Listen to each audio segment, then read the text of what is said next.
Welcome to my channel. I'm Marina and I'm excited you're here. If you're finding me for the first time, you're welcome. My name is Marina. I live in Saskatoon, Saskatchewan, and on this channel I share information to make settling into life in Canada seamless for newcomers and foreign trained professionals. If this is kind of the content that interests you, please do well to hit the subscribe button below and join the family. If you're a returning subscriber, welcome. So great to have you here as always. In today's video, I'm going to be sharing something that I think is now imperative for me to talk about it, especially because I've talked about the first part of this conversation previously. And we're going to be talking about the actual proper way to tailor your resume in Canada in your job search process. One of the most common pieces of information or advice that job seekers, especially newcomers, get in Canada is to make sure they are tailoring their resumes for each job application that they submit or each job application they send out. I totally agree with that advice because if you have seen my other videos where I've talked about the resumes and cover letters, one of the common mistakes that I highlighted in a previous video is using the same resume to apply on everything. I'll link that video on the screen so that you can go check that out. And today I'm just going to do like a follow-up to that because when I say tailor your resume for every job application, I try to go a little into some detail into how to do that in the previous videos that I've done, but it seems like people have a hard time understanding exactly what that means, like how to tailor the resume. When is it actually customizing your resume for the role that you're applying for, and when is it outright fraud? So that's what I'm going to be tackling in today's video. If this is the kind of content that interests you, then you definitely need to keep watching. The first thing you actually want to do before you jump straight into applying for jobs is to actually do a skills audit. It's quite a simple process. And how you do that is to take like a sample of different job postings in the career that you are in, that you want to continue in, or the career that you're looking to pivot into. Because I understand that sometimes when people come here, they're looking for like a completely different career path. They want to switch into a new area. And how you figure out where you stand in that career area is to do a quick audit. And how you do that is to take like job postings, say multiple job postings across different areas of that same role. So say for instance, you are going to be a business analyst or you are pivoting into business analysis. Take a sample job descriptions of business analysis across different areas, across different industries. If you can find postings across different provinces, all the better. And find out in all of these postings, what is common to all of them. What skills and competencies are all of the employers across these different industries asking for? It will give you an idea of the must-have skills as a business analyst. And then you can then start to pinpoint what is in some that is not in all of them. It will give you an idea of like the nice to have skills and competencies of a business analyst in Canada.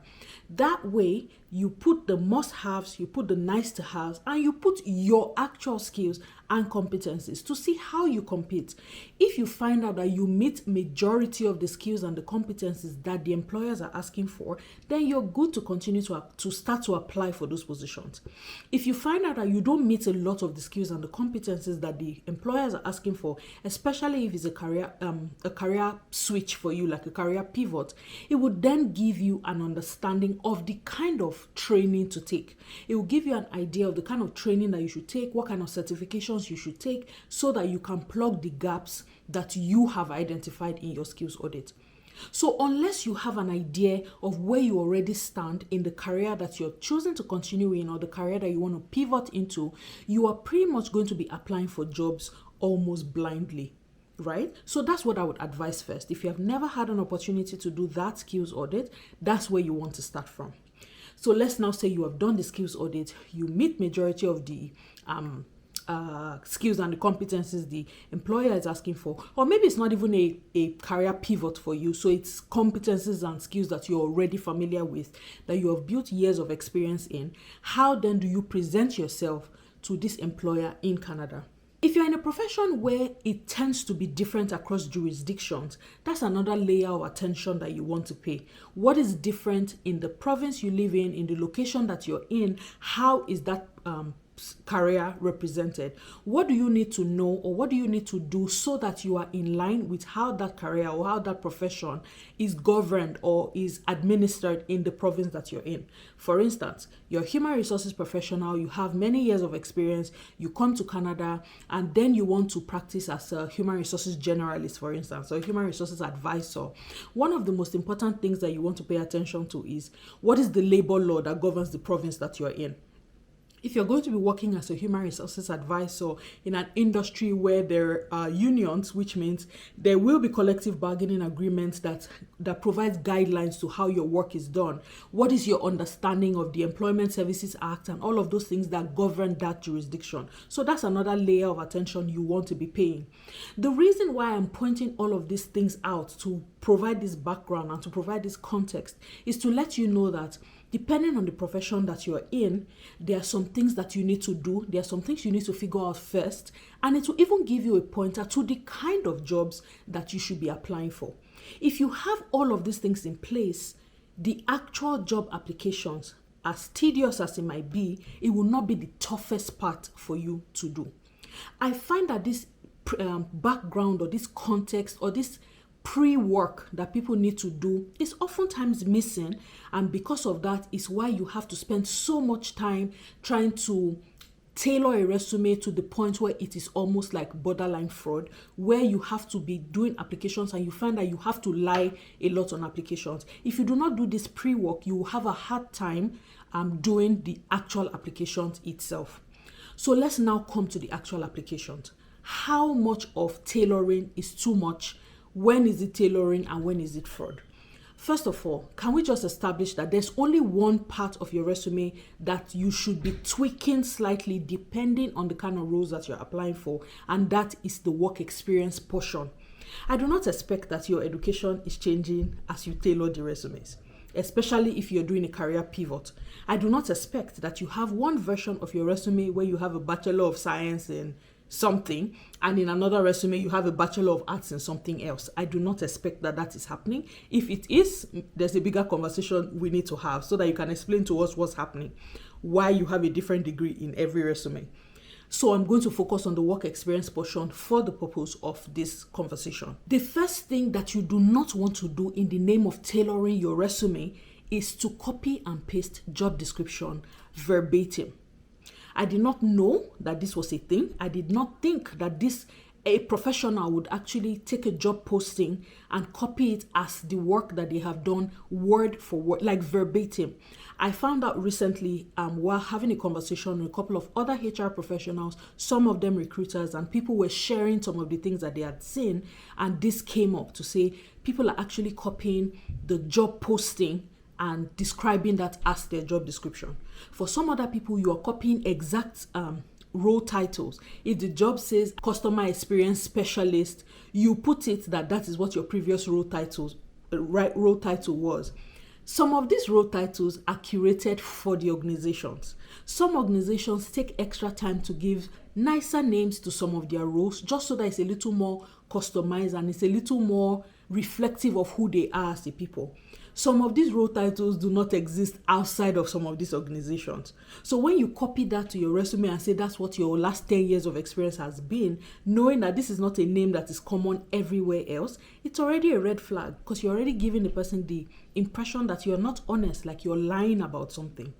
Now, to be fair, I understand what it could look like sometimes, or the reasons why professionals could adjust the names or alter their previous role titles to match what it is they're getting into, right?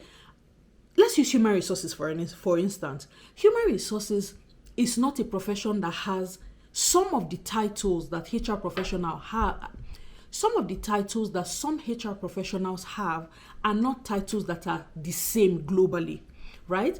I am originally from Nigeria. I practice HR in Nigeria before I moved to Canada. There are some titles that you see with human resources professionals in Canada, and when you look at the content of the work that those people do, the equivalent in Canada might have a different name, right? For instance, you hear somebody who says their role title is HR officer. It is not uncommon for a HR professional in Nigeria to be called a HR officer.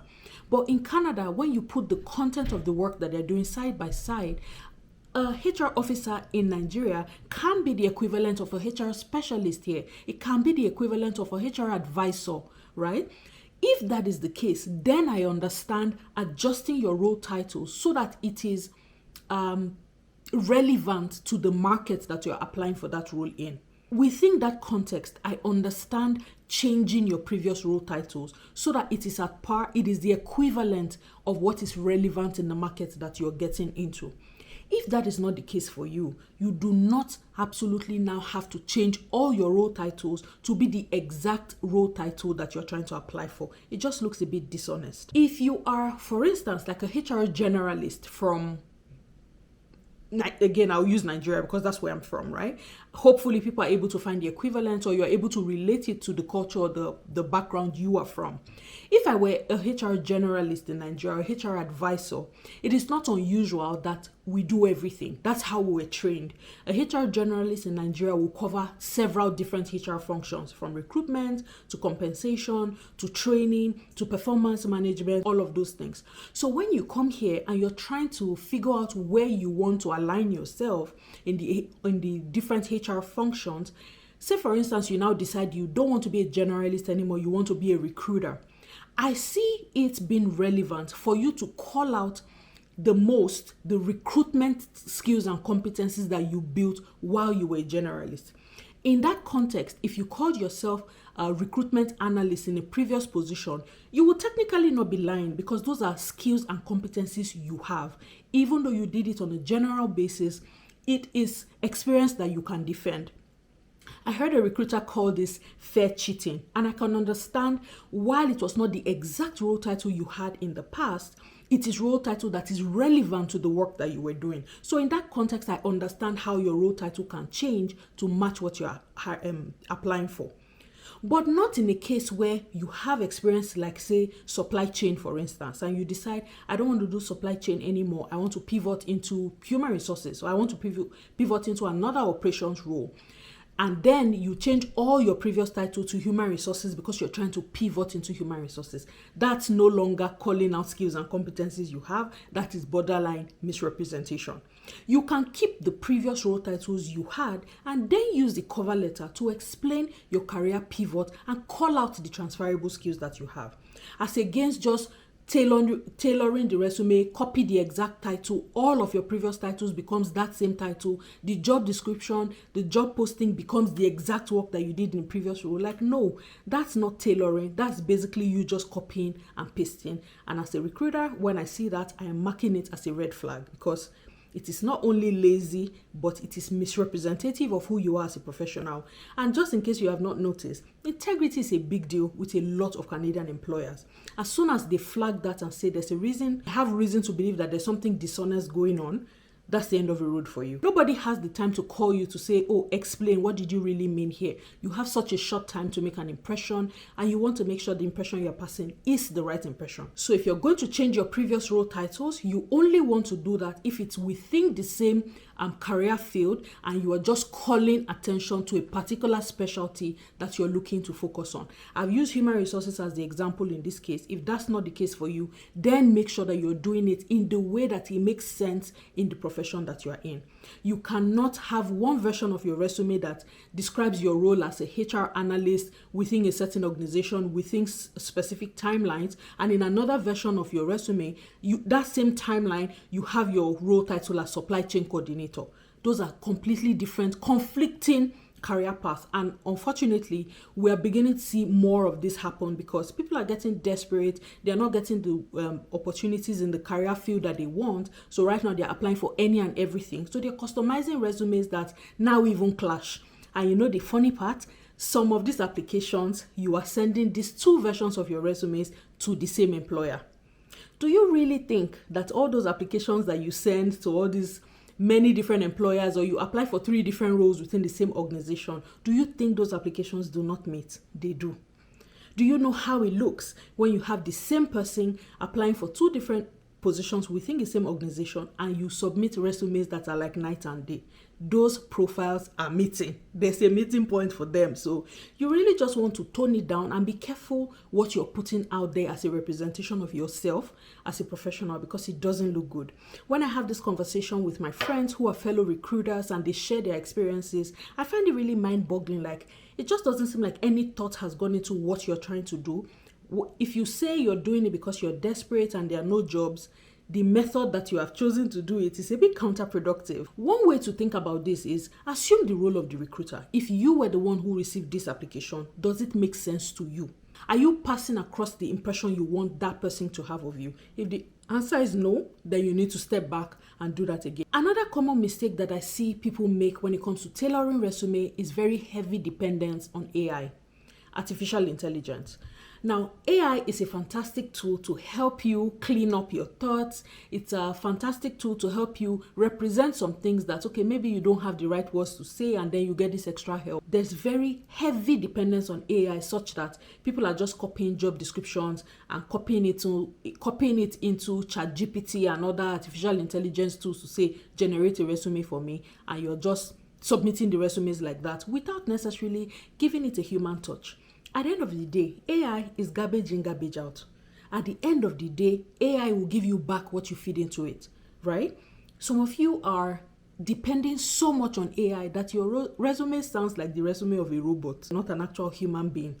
At the end of the day, beyond just the technical skills, there's also the people side of things. There's also the people skills that we screen for as recruiters. There's also the soft skills that will help you function properly, because you might be the best guru, know all the technical everything in that area, but if you're missing team spirit, if you're missing that people side of things, something is going to be wrong, because at the end of the day, it is human beings you're going to be working with in that position.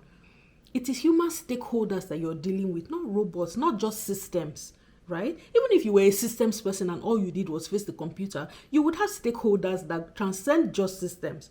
So don't depend so heavily on AI that it takes away the human touch from your resume. It takes away the humanness from who you are as a professional. If you're going to leverage AI, still give it your own touch, still give it your own, that human breath into it. While you think that you're beating the system by using AI, recruiters are also getting trained on how to spot AI generated resume. And what you don't realize is that because we have so many people applying for the same jobs, some of you are submitting the same resumes with different names because you depended on the same AI to generate the resume for you. Because you're heavily dependent on AI, all your resumes are sounding the same. All your resumes look alike. All of your role titles, all of your job descriptions, and all the work you did and all your skills, it looks the same because you're all heavily depending on AI and missing that human touch. Please don't do that. At the end of the day, you want to make sure that you are representing yourself properly. And quite frankly, the best version of a resume to submit is the version that is true. Is the version that is reflective of who you are as a professional, that truly reflects your skills and competencies. Because submitting the resume is one thing, scaling the assessment or scaling the interview or scaling whatever the hiring process looks like is another step. Now coming into the job and performing at the level that you say you can perform at is a completely different conversation. So yes, while I know that we're all just looking for that opportunity to get through the door, you want to make sure that you're not setting yourself up for failure by doing it the wrong way. So please go back to those versions of your resume that you have and look at it again and say, does this truly reflect who I am as a professional? If you're declaring that you have skills and competencies that you don't have because you need a job, don't you think it should be an indication for the training you should be getting so that you are more confident in what you're sending out? As against lying on the resume, why don't you try to get training? There are resources online like Coursera, Udemy. They have short courses that you can take to plug some of those gaps depending on the career area that you're in. So stop sending out resumes that are misrepresentative of who you are. It is no longer tailoring a resume when you are lying about everything and you're submitting what you are not and claiming that that's who you are. That is fraud. It borders on integrity, and as soon as you get flagged that there's integrity issues here, for some of you, you're done for. You don't want to set yourself up for failure by doing the wrong thing. So while you tailor your resume, please keep all of this in mind and say the best resume, the best version of your resume is the version that is true. It's the version that is honest. It's the best. It's the version that represents you for who you truly are. If something is wrong and you feel like you're applying for a job that you're not qualified for, maybe we should be reevaluating that decision and thinking, should I really be applying for this job? If you're not qualified for it, get trained for it, as against lying that you're qualified for it. Anyway, I just thought I would come flag this, especially for newcomers who are job seekers. Maybe that's why you're not getting calls back from those places that you applied to, from those organizations where you're sending in multiple applications and you look different in all of them. If you like, open 1 million email addresses. That AI that you think you're trying to beat by doing all of this, the AI is telling us that these two people, they look alike. Do you want to check that these two people are the same people? AI too is ratting you out, just in case you don't know. So if you think you're trying to beat the system, no, the system is ratting you out in the background. So you better be doing the right thing so that you don't have to create 1 million profiles thinking that you're trying to beat a system. You're not beating any system. You're just making yourself look like you're a dishonest person. And for some of you, that's the end of the road. I hope this video was helpful to you. Thank you very much for watching this video. I hope you learned from it. If you did, please hit the subscribe button if you're yet to. Leave a comment in the comment section. Do you have any questions about the resume process, the hiring process, the job search process? I know it is crazy right now in Canada. The market is upside down, but if you have any questions, please leave that in the comment section. And if you have any tips and tricks that you have used that has worked for you in the past, please share that in the comment section as well so that other people can learn from it. Well, thank you again for watching this video, and until I come your way in the next one, it's your girl as always, Marina, saying thank you and have an awesome day. Bye guys.